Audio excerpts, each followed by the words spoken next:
emak-emak dan sebagian dari bapak-bapak yang agak kesulitan memahami mengapa sampai terjadi perang antara Rusia dengan Ukraina, maka mungkin penjelasan versi rumah tangga ini akan memudahkan Anda.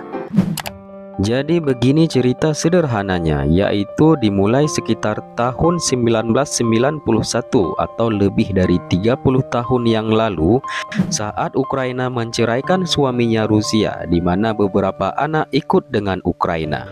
Rusia, sang mantan suami, saat itu sangat pengertian kepadanya dan memberikan banyak harta gono gini untuk sang istri.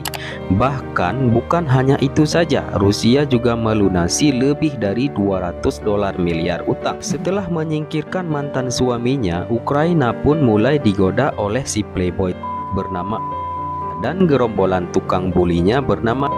Sampai-sampai Ukraina benar-benar jatuh ke dalam pelukan mereka. Itu saja sebenarnya masih tak terlalu masalah bagi Rusia. Akan tetapi konyolnya Ukraina benar-benar manut kepada si playboy seperti kena pelet dukun. Ukraina ini malah mau saja dipakai oleh si playboy untuk menyerang mantan suaminya Rusia.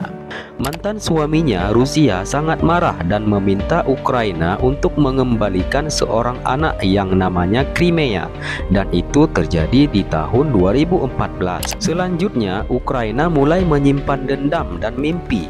Ukraina ingin menikah dan menjadi bagian dari keluarga NATO. Selain itu, Ukraina juga berniat memeras mantan suaminya Rusia. Padahal sebenarnya si playboy itu sama sekali tidak mau menikahi Ukraina. Si playboy hanya ingin menggunakan si Ukraina sebagai mantan istri untuk menggertak Rusia. Sementara di rumah Ukraina sendiri sudah tak beres. Sebagian dari anak-anaknya karena tak diperhatikan oleh ibunya yang sedang mabuk kepayang dengan merasa diterlantarkan.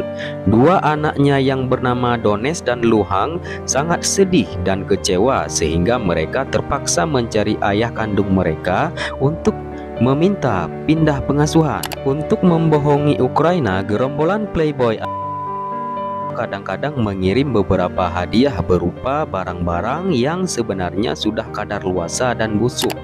Namun Ukraina dengan mengira ia memiliki orang-orang yang mendukungnya, sehingga ia berani lebih lancang terhadap mantan suaminya Rusia. Akhirnya sang mantan suaminya tak tahan lagi dan melihat anak-anaknya yang malang, maka ia pun bergegas meminta kedua anak itu untuk diasuhnya sendiri. Tentunya Ukraina menolak. Akibatnya mantan pasangan suami dan istri itu pun mulai berkelahi.